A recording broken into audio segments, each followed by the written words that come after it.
Was I wrong? When I initially reviewed this camera about a year ago, I said that the Nikon FM was very nearly the perfect SLR and easily one of the best in the world. Now, I've owned this camera for about a year, and while I stand by the statements I made in my initial review, for the most part, after having put several dozen rolls of film through it and built up a collection of lenses to use with it, there are a few imperfections and flaws with this camera that have really started to stick out.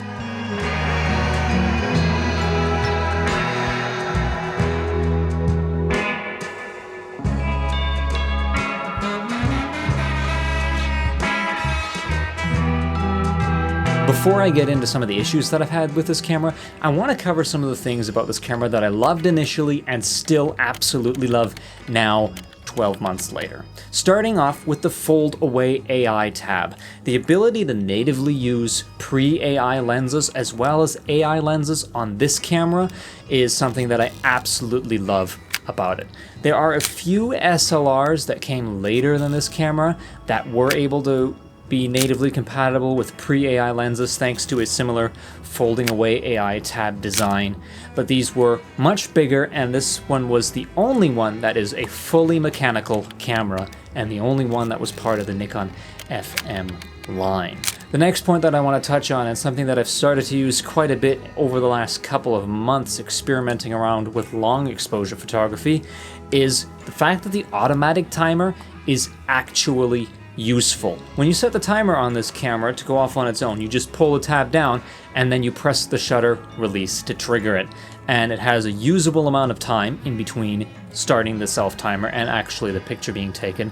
This is very well thought out, and it's actually very usable, which isn't something I can say about an automatic timer on every single SLR that I've tried. And the final point that I want to touch on, as I mentioned, I've been experimenting around with some long exposure photography, and with the automatic timer, the way it's designed in this camera, once you trigger the shutter to start the timer, the mirror folds itself up right away at the beginning of the self-timer before it takes the photo at the end, meaning that not only does it allow you to reduce camera shake by meaning that your hands aren't on the camera or on the tripod when you're using the self-timer, it also has an automatic mirror lockup, which is just absolutely fantastic. The build quality of this camera is also something that I just haven't been able to get tired of. This camera is so well made, it's not even funny. This thing seriously has taken everything that I've thrown at it in the last year, which hasn't been particularly crazy. It's knocked against things by accident. I've done long exposure photography in the fall months with this thing, doing some star trail photography where the camera was outside for hours on end and it didn't freeze or lock up, and everything about it is just absolutely tight and fantastic. The optics are bright and clear, no issues with the build quality, and honestly, this camera's probably going to outlive me. Finally, somewhat superficially, I also love the way that this camera looks, feels, and sounds. It's just something that when I see it on my shelf, I want to pick it up, I want to use it. I like the way that the shutter sounds when it's fired. That might not matter to everybody, but it does matter to me.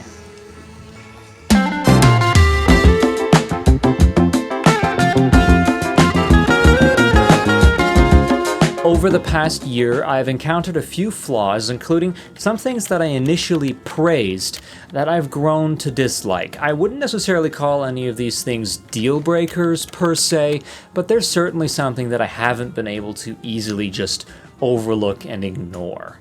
The first thing that I struggle with the most with this camera, more than any of the other issues that I've had with it, and the one that damages the experience of using it the most, is the fact that the way the eye relief is set up in the viewfinder on this camera, with glasses on, which I need to wear, I can't see the entire image all at once when I'm using the viewfinder to compose. I'm always left hunting around with my eye into the different corners of the image, and the exposure readout, this is a full information viewfinder with the shutter speed and the aperture displayed as well as the light meter. I can't see them all at the same time. It's just all a little bit too big inside of the viewfinder because of the way that the eye relief is set up with the optics.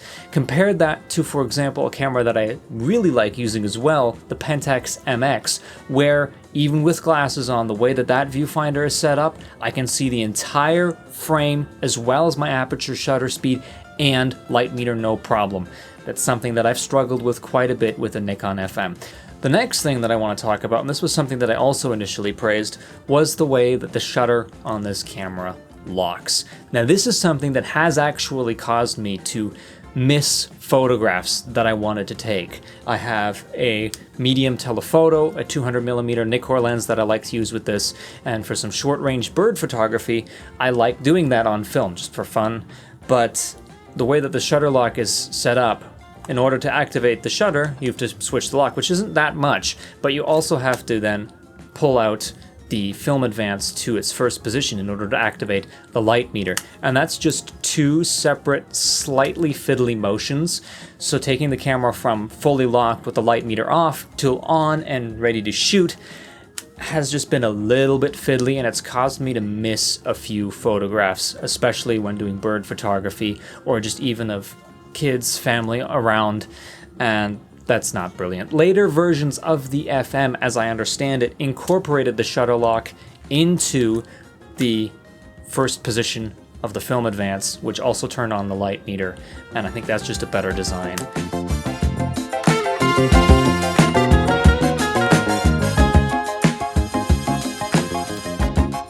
Those were just some of my experiences using this camera over the past year. Overall, this camera is really enjoyable and good to use, aside from those sort of things that have driven me nuts a little bit.